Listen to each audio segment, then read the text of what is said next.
Just a couple weeks in Guyana, coming from Exxonmobil's operations in Qatar, Alistair Routledge invited a group of reporters for a briefing.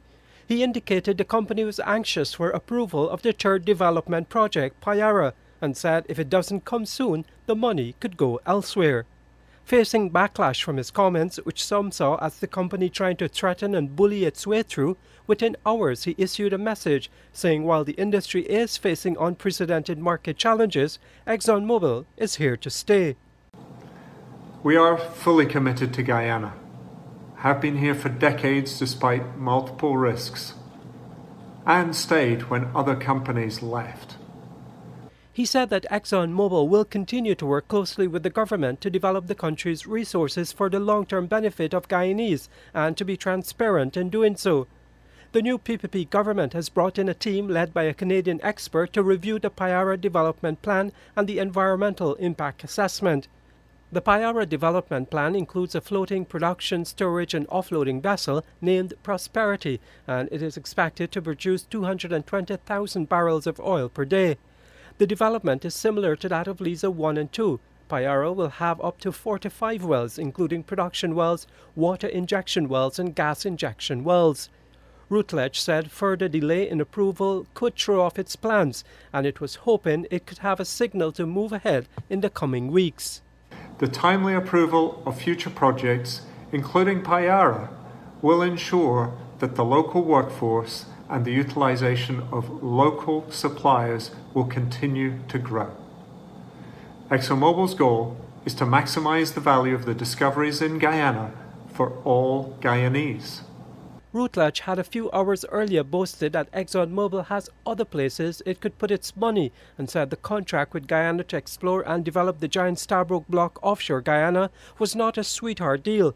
In fact, he went as far as to say if it was any different, no money would be coming to Guyana, certainly not from ExxonMobil.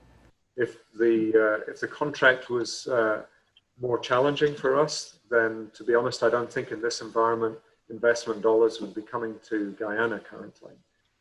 It is a global business, and especially in these days where commodity prices have fallen, the investment dollars will flow to where it is competitive. What he was also very clear about is that if the Payara development plan is not given the green light soon, then the money it has to invest would go elsewhere. The Guyana portfolio is one of the better opportunities for us in the ExxonMobil portfolio, but it's not the only one. And indeed, if we don't get the agreement as we're looking for in Payara, the investment money will go elsewhere in ExxonMobil's portfolio. He was asked to clarify his position, and he did, saying the exact same thing. It's not my decision. We have a corporate investment committee that makes the ultimate investment decision. But if it's not apparent that there's a willingness to move forward locally, then they will look at other opportunities to invest the money elsewhere. While it waits to hear from the government at the conclusion of a review of the Payara plan, ExxonMobil would like its contract for the development of the Stabroek block, which includes Payara, to remain the same. No changes. If we enter into contracts in a country and those are changed down the road, then it's very difficult for us to make commitments on projects that typically have 20, 30-year investment life.